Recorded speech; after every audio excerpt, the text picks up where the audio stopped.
Wow, listen to this. Last year, I wrote 193 articles, recorded 95 videos, and helped over 50 clients. That's impressive. I mean, to me at least, it's kind of a little bit impressive. Oh yeah, how did you do it? Oh, thanks for asking. I was really persistent, and tell me the tools you used. Cut to the chase. Tools?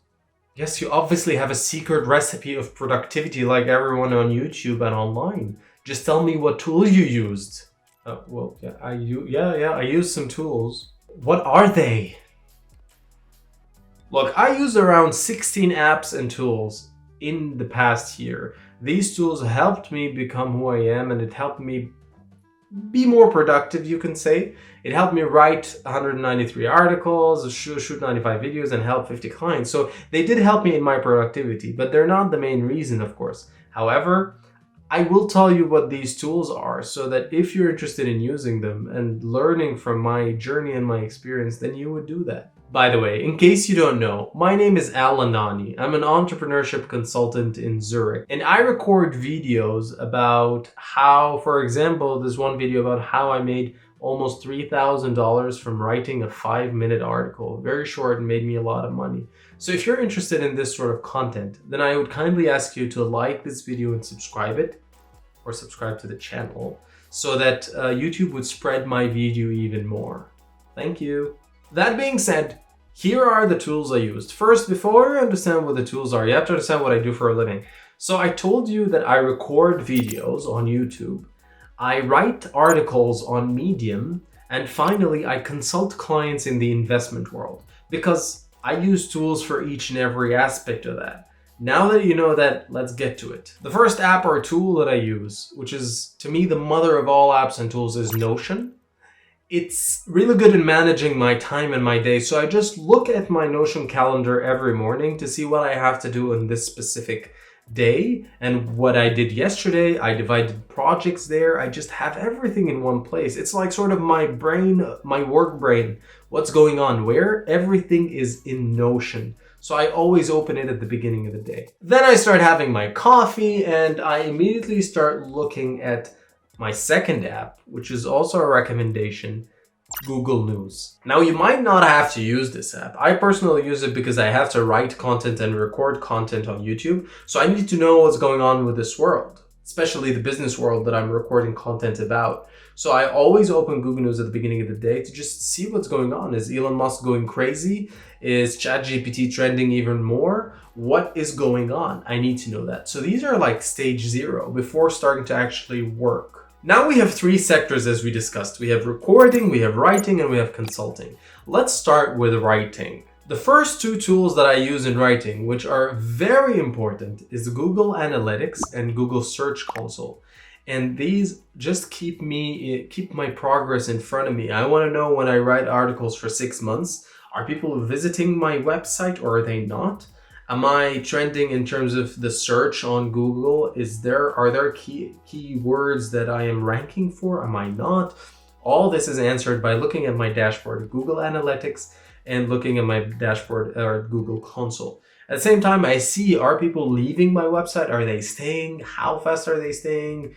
All sorts of questions that I have an answer to. So I have to look at that because analyzing before starting to work is critical. The 5th app that I used, I only used in 2022, but it is, wow, it's one of the best apps if you're writing that you really need to subscribe to.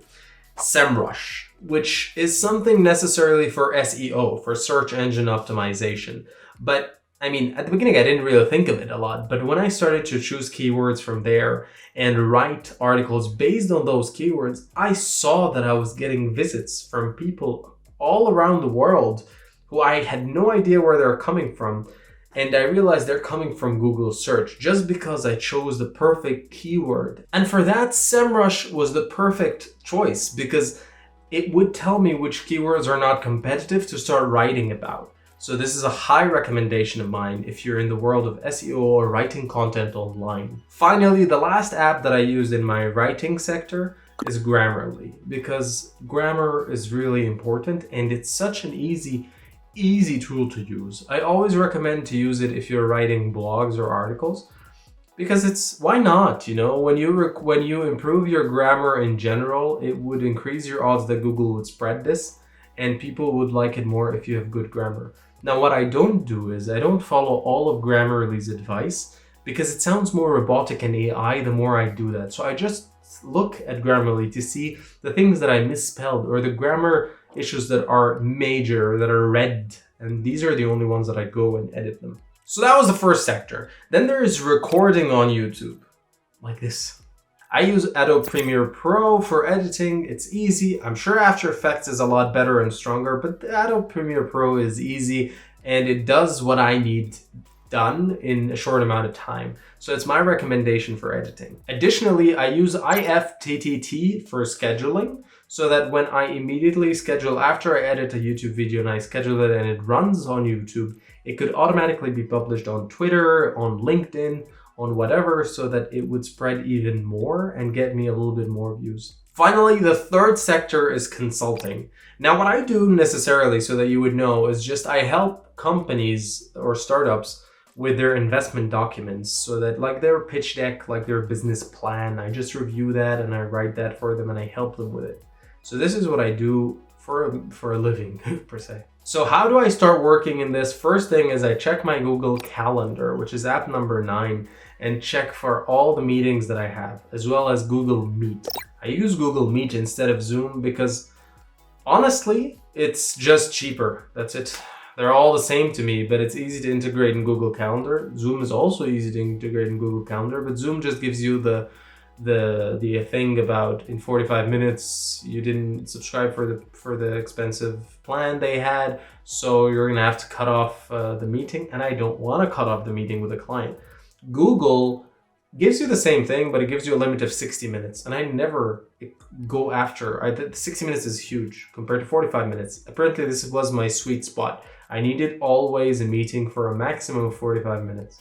So that's why I use Google Meet. I use Stripe for payment processing. It's not the cheapest. I'm thinking of switching to Revolut, but it is very easy and people trust the word Stripe. So I always recommend using it as well, at least at the beginning. They take around, I think, 2.8%. I'm not sure. They take a big commission. It depends on the country, but their commission is not small. But over time, you could change it. I recommend you use it at the beginning. Again, it's because the logo has a specific trust feel in it. If I need to communicate with my team members, I always use Slack instead of Microsoft Teams. Slack is just, it's easy and I've been using it for years and I love it. It's a little bit expensive, but I don't really subscribe for their premium package. I don't really need that as well. So their free version is enough for me. And I like Slack. I love Slack and it's just easy to communicate with people through. So I recommend using it for communications. Finally, if I want to work on a client's presentation or a client's business plan, I always use Google Slides, Google Docs, and Google Sheets for financial models. So these 3 products, I've been using them for more than 7 years and I'm very, very, very comfortable with them. Instead of, like, compared to Excel, Word, and PowerPoint, these are just, they're online. I got used to them and they always sync online and never had a major problem with them. And they're almost as good as the other Microsoft products. So these are the last parts of my tools. So this is typically the day, how it goes like, and I would go through most of those depending on what I have to do. If I have consulting, then I do that. If I have shooting, then I do that. If I have writing, then I do that. But at the end of the day, there are 2 apps that I always look at. Number 1 is my investments. So I always invest after I check at the end of the month. If I made like an excess of $5,000, okay, then we need to put these in stocks. I would advise you to check with your financial advisor in regards to which stocks to go through or what to go through in general, whether it's a stock market or something else. But I personally invest in the stock market. And for that, I just use an app like eToro. That's the one that I use. But I couldn't use Robinhood because I'm not stationed in the US. I'm stationed in Switzerland. There are other options here, but they're not as easy in terms of stocks that I want to get, like eToro. Of course, I haven't really withdrawn any funds from eToro yet, and I have around $20,000 there. Who knows? And the last app that I recommend, or the last tool that I recommend you always have on your phone which is something I always end my day with, is Nike Run.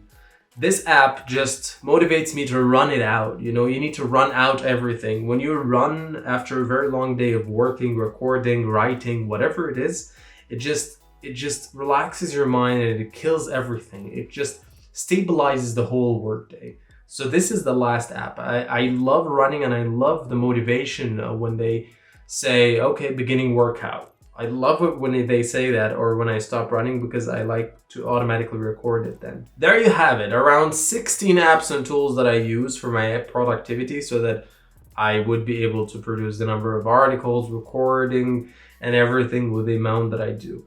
If you like these, please like this video and subscribe to this channel. If you have other tools, please tell me about them. I would love to use them. And please have a wonderful day.